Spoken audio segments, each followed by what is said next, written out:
Salut et bienvenue dans votre cinéma x3 du mois de juillet. C'est enfin les vacances, alors on en profite pour se faire du gros fun avec 3 suggestions spéciales plaisir. On débute les festivités le 15 juillet à midi sur Ici Art TV.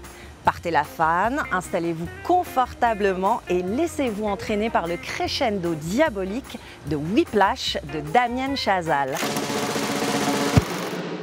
What year are you? I'm first year. You know who I am? Yes, sir. Whiplash, c'est l'histoire d'un jeune musicien qui veut devenir le meilleur batteur de jazz de tous les temps et de son professeur dont le sadisme ne semble avoir aucune limite. C'est sexy, séduisant, cruel, violent, évidemment rythmé. Bref, c'est un film qui nous fait suer, mais pour les bonnes raisons.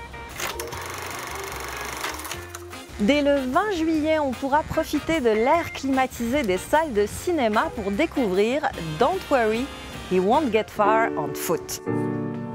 So John, do you want to tell us about your drinking? Well, I started drinking when I was 13. I liked it a lot, and I never stopped.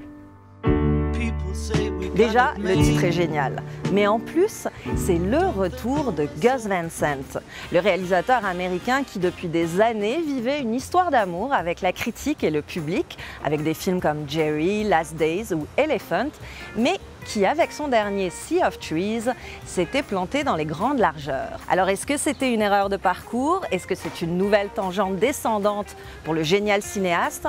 On veut en tout cas vérifier à partir du 20 juillet en salle, avec cette histoire de dessinateur devenu quadraplégique à la suite d'un accident, et dans lequel, à côté de Rooney Mara, Jack Black ou Jonah Hill, on retrouve notre chouchou, Joaquin Phoenix, avec qui Gus Van Sant tournait prêt à tout il y a déjà 23 ans. Mieux qu'une crème glacée dégoulinante, ma dernière suggestion fait rimer nature et cinéma. Parce que le mois de juillet, c'est le mois des projections dans les parcs à Montréal. Tout le monde en organise de toutes sortes. Je vous laisse vérifier tous les détails sur votre meilleur ami Google, mais je vous en suggère 3.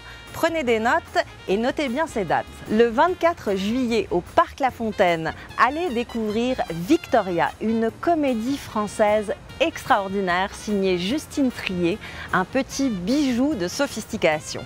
Le 25 juillet, le lendemain, l'un des meilleurs films de l'année dernière, Call Me By Your Name, sera présenté au parc Dante. Et puis, le 4 août, au parc Frédéric Bach, venez avec vos enfants découvrir le château ambulant d'un des maîtres de l'animation japonaise, Hayao Miyazaki. C'est gratuit, c'est en plein air et ce serait vraiment une erreur de ne pas en profiter. C'est fini pour votre cinéma x3 du mois de juillet. On se retrouve sous le chaud soleil du mois d'août. D'ici là, bon été et surtout, bon cinéma!